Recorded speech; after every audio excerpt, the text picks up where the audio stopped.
Now the house is mine. If you have any complaints, let's get a divorce. I felt giddy as Ben happily told me he had changed the house to his name shortly after my father's death. There's no way such a change of ownership could be that easy, I thought. Ben might be misunderstanding something. If that's the case, I don't mind getting a divorce, but won't you regret it? Not expecting me to agree to a divorce, Ben exclaimed in surprise. What? There's no way I would regret it. Ben replied with full confidence. Will he truly not regret it? If so, I won't hold back either. If he regrets it later, it's not my concern. I laughed inwardly at Ben's naïve thinking. I am Kathy Anderson, a 35-year-old public servant with a hardworking personality. I believe that my current profession as a public servant suits me the most. When I passed the civil service exam, my parents were very happy. It was because I was always told by my father to aim for a stable job as much as possible. If I was asked whether civil service jobs are stable, I have to say there's no certainty in modern society. However, at present, there are no major troubles, and I expect to continue working as a public servant. There's a reason why my father recommended a stable job. After graduating from university, he chose to work at a startup filled with enthusiasm for his new career. He aimed to improve his skills and jumped into a company with only 10 employees. However, sustaining a business for years is a significant challenge. The company my father joined, unfortunately, went bankrupt after 2 years. While struggling to find suitable reemployment, my father decided to start his own business. Lacking experience, he started in the food industry and gradually grew his business. As the number of stores increased, he hired many employees and kept an eye on daily sales and profits. Since most of the stores were operated in renovated vacant houses or owned properties, there was no worry about rent. As a result, as the number of customers increased, the revenue grew, and he built a considerable fortune over 35 years. However, he also experienced many hardships during that process. The instability of a life as an entrepreneur accumulated daily stress. As profits began to rise, people motivated by money gathered, leading to difficulties in human relationships. Sometimes employees would even take off with the store's funds. Building wealth was not easy. Therefore, I think my father wanted me to avoid the hardships he experienced and wish for a comfortable life for me. I am satisfied with my job as a public servant, a job that suits my nature well. Not affluent, I can maintain a normal life without any issues. Hence, I believe stable days like these are the best. I'll be home late tomorrow, so I don't need dinner. That was my husband Ben informing me. This wasn't the first time he had said this. After dinner, while I was washing the dishes, I asked while wiping my hands, working overtime again. Is the factory that busy? It's a busy period right now. Ben works in a semiconductor manufacturing plant on the assembly line. Having worked in this job for 18 years since graduating high school can be extremely challenging, considering you process parts every day for 8 hours straight. It's nothing for me, but for Ben, it seems to be easier than using his brain. I can understand since semiconductors have been scarce recently. Must be tough. Yes, might be a bit late. Understood. Take care. Lately, it's become common for him to come home late, sometimes not returning until after midnight. In the worst case, I can hardly believe he's working this late, so he's probably having a drink somewhere after work. I understand the urge to unwind with alcohol, but I feel the frequency has increased too much. However, it's difficult to say that to Ben. Telling him not to drink when he's exhausted from his daily demanding job might provoke a backlash. Fortunately, his drinking expenses are covered by his own allowance, so it's not a big issue. As I watch Ben head to the bedroom, I roll my shoulders extensively. Lately, my shoulder pain has worsened. Life with Ben is full of mismatches, and it seems like the mental stress is starting to manifest itself physically. I try to tell myself not to overthink. I met Ben during my second year of high school.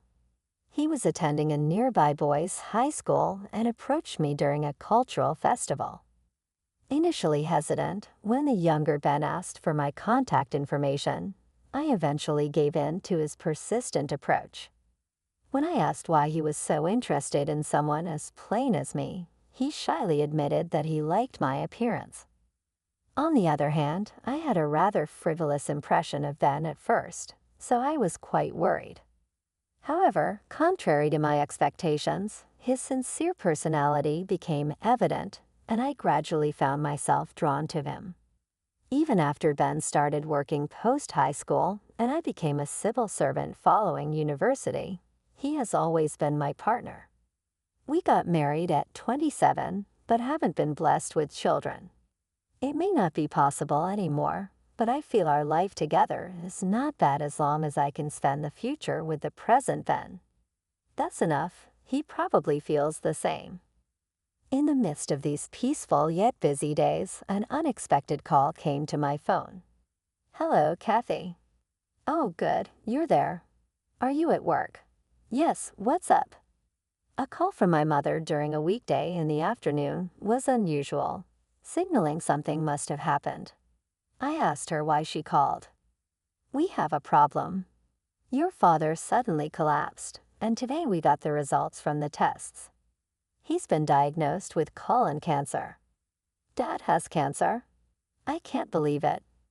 The word cancer from my mother left me shocked. We've never had cancer in our family before, but it's true that my father, being a business owner, had neglected his health checkups, so it's not surprising that the disease was discovered late. I'm telling the truth, and it seems to be quite advanced. That's terrible, but aren't there advanced treatments for cancer these days? Unfortunately, in his case, they said he only has a few months left. A few months? That's unbelievable. It was an unbearable reality. At 60, my father's rapid cancer progression made sense due to the late discovery. The cancer was terminal, and despite medical advancements, treatment would be challenging. My mother explained through tears. "I understand. I'll return home for a bit. I'll talk to Ben too." "That would be helpful, Kathy. My father is an important figure to me. I couldn't just stand by when he's in trouble. Ben would understand." Distracted, I finished my work and headed home. Ben, who had returned home unusually early, noticed my somber demeanor and asked, "What's wrong? You seem down." Ben was enjoying a beer in the living room. I shared everything about my mother's call with Ben and discussed returning to my parents' home for a while. "That's worrisome." "Understood. Support your father while you're there." "Thank you. Sorry for not being able to prepare meals while I'm away." "No problem. I've been getting home late from work lately. I'll just eat out." "In the meantime, you should have a proper meal once in a while." "Don't worry, I'll be careful." Ben listened calmly. Feeling reassured, I started packing for my trip home. The next day, as bedtime approached and I was about to head to my room, I heard Ben's voice on the phone from his room. He must be talking to someone. I didn't intend to eavesdrop, but I stopped in my tracks when I caught a snippet of his conversation. "It seems he will pass away soon. Can you do something about the matter we discussed earlier?" "Pass away?" Was he talking about my father? "Yes, that's right." "I understand. Please take care of it once he's gone." It wasn't clear who he was talking to or what the arrangement was, but it was evident that the conversation was about my father's situation. Why use such a term as gone? Ben had never spoken disrespectfully about my father, even if their relationship wasn't especially close. Ben wasn't the type to be indifferent in such a critical situation. Yet why does it seem like Ben doesn't care about my father, even though my father is terminally ill?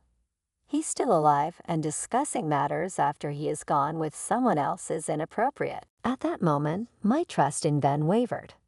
Since then, I couldn't shake off my suspicions about Ben. "Take care," Ben said cheerfully as he saw me off, but I couldn't stop thinking about his phone conversation on my way home. It seemed like he was plotting something. If it's related to my father, it must be about money. I never told Ben about the extent of my father's wealth. I felt discussing finances might lead to problems, so I decided we could discuss inheritance when the time came. At this stage, I didn't see the necessity to talk about it. I wasn't hiding it, I just thought it was premature. But what if Ben knew about my father's wealth and was targeting it? I shouldn't think about it too much. While trying to dispel these negative thoughts, I spent time supporting my father and enjoying pleasant conversations. "I'm grateful, Kathy." "Mom, I'm a lucky man." "You don't have to be so formal. It's too early to be thankful." We tried to maintain a cheerful atmosphere while looking at my father's calm smile. The last moments with my father ended 3 months later. Neither my mother nor I were fully prepared for the premature goodbye. During the funeral, I was in a daze, struggling to accept the reality that my father was no longer in this world. On the other hand, Ben was oddly cheerful, which felt unsettling to me. It wasn't until a week after the funeral, as I was drinking alone in the living room, that Ben approached and said, "The hassle is finally over." Crossing his arms and clasping his hands behind his head, he spoke with a cold gaze. "Hassle?" "Yes, exactly. I was hoping your father would kick the bucket a bit sooner, but even after that, there were still procedures like the funeral to deal with, so it was a pain in the butt." "How can you say that?" "Someone has died, my father at that." "How can you talk like that?" I couldn't help but retort to Ben's astonishing statement. It became clear that Ben had actually wished for my father's early death. I remembered the phone conversation about my father. What were Ben's true intentions? "When can we receive the inheritance? Your family is quite wealthy, right? I know there's a substantial fortune to be had." At that moment, I understood what Ben had been aiming for. I never imagined Ben would have his eyes on my family's wealth. I had never discussed my family's financial situation with Ben. However, it seems Ben knew that my father had substantial assets. "You look like you're wondering how I knew." I can understand. My family was always poor. Securing daily meals was a struggle.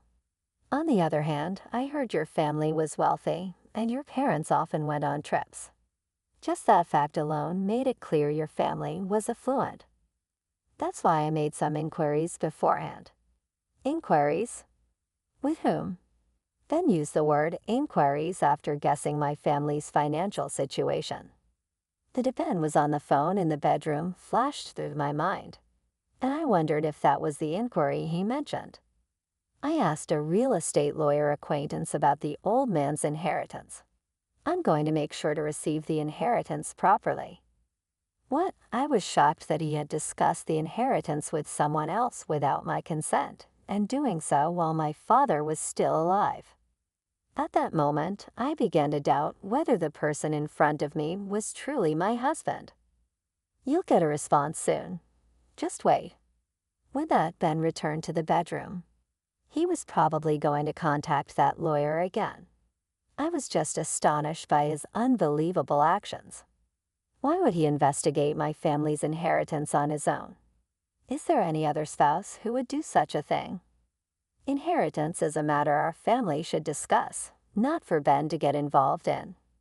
My trust in his actions wavered, and I started avoiding conversations with him. We spent some time without speaking, but the situation changed drastically a month later. Putting aside Ben's previous comments on inheritance, the estate was formally transferred to my mother and me. I inherited my father's mansion worth $2 million and felt the weight of this asset. I had no intention of moving into the mansion right away, and it seemed a waste to just leave it unused. While I was contemplating whether to turn it into a vacation home or sell it, Ben suddenly spoke to me after not having exchanged words for days. "Hey, Kathy, how are you doing?" How ironic, considering we lived under the same roof.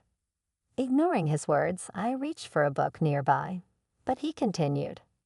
"Listen, I've changed the ownership of the mansion you inherited to my name." I stopped reading and stared at him in astonishment. "What are you talking about?" "Yeah, I asked that real estate lawyer to proceed with the title transfer." "You did a title transfer, really?" "Yes, really." I was speechless. Not only did he do it behind my back, I also had a problem with the liar involved. "Now the house is mine. If you have a problem with that, we can get a divorce, and I'll be giving the house to my family. My brother has been wanting a larger house, so I want to make him happy." Just after my father's death, Ben was happily talking about changing the house to his name, and I felt dizzy. It seemed unlikely that a title transfer could be done so easily, and for his family to move in. I thought Ben might be misunderstanding something, but was at a loss for words. His actions infuriated me, and I couldn't let this go. It would be better to plan and retaliate rather than confront him with words. "If that's the case, I don't mind getting a divorce, but won't you regret it?" Ben seemed surprised that I would accept a divorce so readily. "Regret? There's no way I would," Ben replied with full confidence. "Will he truly not regret it?" "If so, I won't hold back either." "If he regrets it later, that's his problem." I smirked inwardly at Ben's naivety.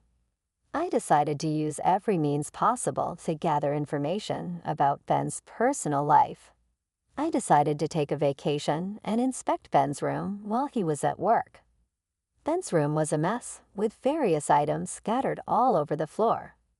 There I found something and quietly slipped it into my pocket. Next, I reached for the computer on Ben's desk and launched the messaging app. I see this person as the real estate lawyer dealing with legal issues. The messages exchanged with James Owen were appalling. They were mostly about money. The discussions were about how to illicitly acquire funds. I sighed in surprise. It seemed pitiful that Ben was following such a person's instructions. After leaving the room, I headed to a certain location. After repeating tiring tasks, I went to confirm Ben's greed. The deeper I investigated, the more I realized what kind of person I've actually been living with. That sent a chill down my spine. After concluding the investigation about Ben and feeling completely detached, I decided to file for divorce. My marriage with Ben ended legally once the divorce papers got granted at the municipal office.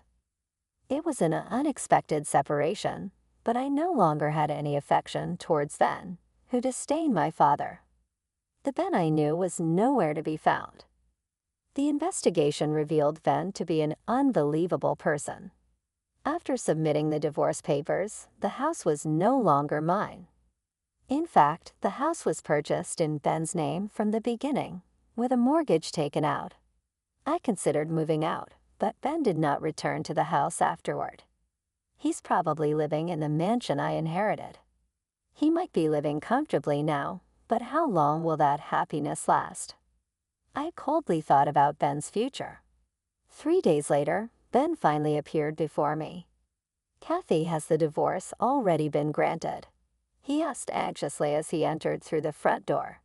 He came back suddenly and asked an impertinent question, to which I responded. "What? So, we're divorced, right?" Ben exclaimed loudly. He seemed to be in extreme distress. "Yes, it was granted 3 days ago, so we are now strangers to each other." What does that mean?" Disappointment gradually appeared on Ben's face. Despite his own desire for divorce, I wished he wouldn't adopt a blaming attitude. "Why would you make such a unilateral decision?" "Divorce, really? Unilateral? You're the one who wanted a divorce, remember?" "What are you talking about now?" Ben fell silent at my logical response. His sudden issue with the divorce was clear to me. "Kathy, please let's start over. Otherwise Ben knelt down, looking dejected. While feeling sorry for him, I asked, "Did something happen?" I had a rough idea of what was going on, but decided to delve deeper. Just now, debt collectors came looking for me. I tried contacting James Owen, but he seems to have changed his phone number, and I can't get through. I sent an email, but got no response. It looks like I've been deceived by him. James Owen was that self-proclaimed real estate lawyer. While Ben's explanation was fragmented, but I grasped the gist of the situation. It became clear what Ben had been involved in when I searched through his room. It seems you were obsessed with gambling. There were gambling receipts scattered all over your room. I also investigated your visits to the local casino. You've been going there for almost a year, right? Is that why you ran out of funds? Checking our joint bank account, I noticed gradual withdrawals that I couldn't recall, and it turned out you were also taking money from our savings. Is that why you were duped by that real estate lawyer? Exactly. Ben had been secretly spending his days gambling without my knowledge. The reason for his late returns was not due to drinking parties, but because of gambling. When the inheritance from my father came up, it must have seemed like an opportunity for him. He had consulted with this so-called real estate lawyer, Owen, on how to get his hands on the inheritance. Yes, that's right. I know gambling is wrong, but I was deceived by that person. The grand mansion that Kathy inherited didn't become mine. I'll go bankrupt at this rate. That would be sad, right? That's why I'm asking for help. How ironic of him to propose divorce only to beg for reconciliation later. I felt contempt rather than anger for the pitiful behavior of my former partner. Has he forgotten that he secretly wished for my father's death and insulted him? I couldn't even consider that man as my ex-husband. What are you talking about? You're the problem, aren't you? Sympathy. I have no such feelings for you. After all, getting deceived was also due to your carelessness. The real estate inherited from my father is in my name and not subject to division. Changing its ownership without consent is impossible, yet you were knave enough to get deceived by James Owen, and now you come asking for help. I will never forgive you, not in a lifetime. Seeing my face filled with anger, Ben got scared. I opened the front door, leaving him aside. If you don't mind, I will move to the luxurious house I inherited from my father. As for you, try to manage your life in this house. Oh, and don't forget about the loan repayment. Good luck. Wait. Despite his call from behind, I coldly left him behind and walked away with dignity. 7 days later, I was surprised by an unexpected call. Seeing the name displayed on the screen, I couldn't believe my eyes. It was Ben's mother. I answered the phone, anxious that she might criticize me for the divorce. However, the words I heard were completely unexpected and surprising. Kathy, I'm truly sorry. My son seems to have committed something unforgivable towards you. I'm honestly at a loss for words on how to apologize. Her voice was filled with deep regret and apology. I responded with some confusion. No, there's no need for an apology. Please don't worry about it. But she didn't accept my words. No, I can't just leave things as they are. I heard my son is trying to have you shoulder his debt repayments, and I'm both shocked and profoundly disappointed. We plan to give him strict guidance at home from now on. I've warned him to be prepared for a tough time. We won't let him gamble ever again, and we'll teach him the importance of money management. For a while, he'll have to take on all responsibilities for work and home life on his own. She expressed her firm resolve. Ben's mother felt strong anger towards her son's inappropriate actions, and he was about to face some harsh days. She passionately explained, I secretly hoped to see how Ben would confront this. Feeling this was just retribution for him, who scorned my father and tried to swindle away the property I cherished. I had no ounce of sympathy for him. I genuinely hoped he would dedicate himself to repaying his debts. And as planned, I moved to the magnificent mansion I inherited from my father. This new home, furnished and requiring no additional purchases, filled me with a profound sense of satisfaction for the new life ahead. Although I left behind clothes and other small items at the old house, the excitement for the liberating life ahead made me unstoppable. The new residence was spacious and extravagant for one person. Apparently, I'm not keen on remarrying. However, if fate smiles at me and I meet a soulmate again, I'll invite that special person to this expansive, loving space. Imagining the expression on the future spouse's face as they enter this house brought a smile to mine. This hopeful anticipation is a significant light of hope for me now. And I sincerely say, thank you, Dad. This valuable house, his last gift, is more than a physical space. It's the foundation for starting a new life, a place that connects me to the past and steps into the future.